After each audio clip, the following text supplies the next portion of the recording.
राधे राधे दोस्तों, मैं अंजलि खंडेलवाल और मेरे आज के व्लॉग में आप सबका बहुत स्वागत है। और आप सभी को देवउठान एकादशी की बहुत बहुत शुभकामनाएं। आप लोग जानते हैं कि देवउठान एकादशी क्यों मनाई जाती है? क्यों कार्तिक के महीने में तुलसा जी का विवाह किया जाता है शालिग्राम जी के साथ? पौराणिक काल में एक वृंदा नाम की लड़की थी जो एक राक्षस कुल की थी। सबसे बड़ी बात थी कि वो बचपन से ही विष्णु जी की बहुत बड़ी भक्त थी। जब वृंदा बड़ी हुई तो उनका विवाह राक्षस कुल के दानवराज जालंधर से हो गया और वो अपने पति की सेवा में सबसे ज्यादा लीन रहती थी। एक बार देवताओं में और राक्षसों में युद्ध हुआ तो जालंधर भी उसमें गया।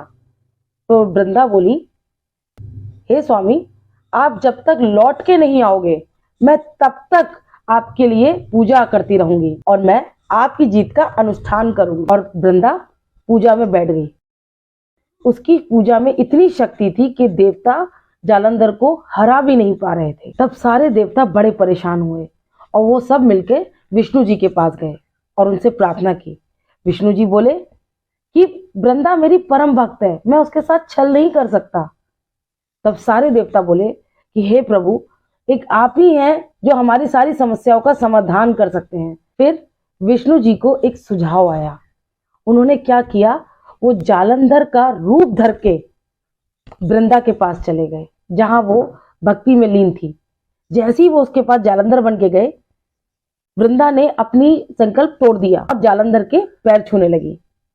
जैसे ही उसने अपना संकल्प तोड़ा और इधर जालंधर का सर कट के पास में गिर गया आके। वो डर गई कि ये क्या हुआ।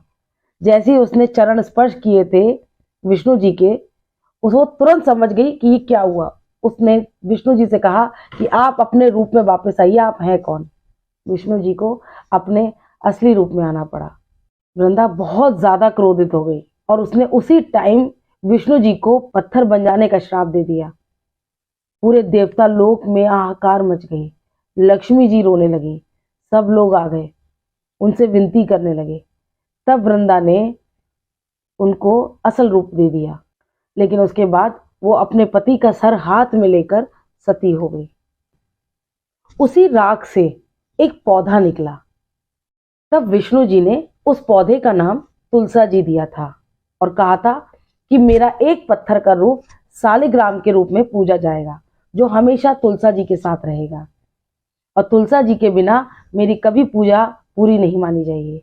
और कोई भी प्रसाद होगा मेरे लिए, वो बिना तुलसा के मैं कभी ग्रहण नहीं करूंगा। इसी तरह तुलसा जी का विवाह कार्तिक मास में किया जाता है और देवउठान एकादशी के दिन उनका शालिग्राम जी के साथ विवाह संपन्न किया जाता है। मेरा ब्लॉग पसंद आए तो जरूर लाइक कीजिएगा। राधे राधे।